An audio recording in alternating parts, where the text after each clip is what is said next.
বদলগাছি উপজেলা শিক্ষা অফিসের এই রাস্তাটি কৃষ্ণচূড়ার পাপড়িতে মোড়া, যেন হচ্ছে কৃষ্ণচূড়ার পাপড়িতে লাল গালিচায় পূর্ণ হয়ে রয়েছে। এই কৃষ্ণচূড়াগুলো যখন ফোটে তখন অনেক সুন্দর লাগে, এখানে হাঁটতে অনেক ভালো লাগে। অনেক কৃষ্ণচূড়ার পাপড়ি পড়ে থাকে, কৃষ্ণচূড়ার পাপড়িগুলো যেন হচ্ছে লাল গালিচাতে পরিণত হয়। এই জায়গাটাতে আড্ডা জমে মাঝে মাঝে, ভালো লাগে।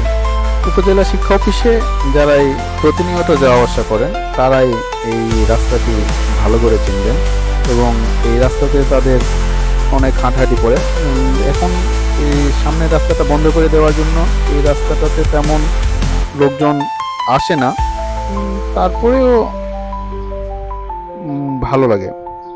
আমি তো উপজেলাতে ঢুকলেই এই কৃষ্ণচূড়ার গাছের নিচে একটু সময়ের জন্য হলেও দাঁড়িয়ে ঠান্ডা বাতাসের অনুভব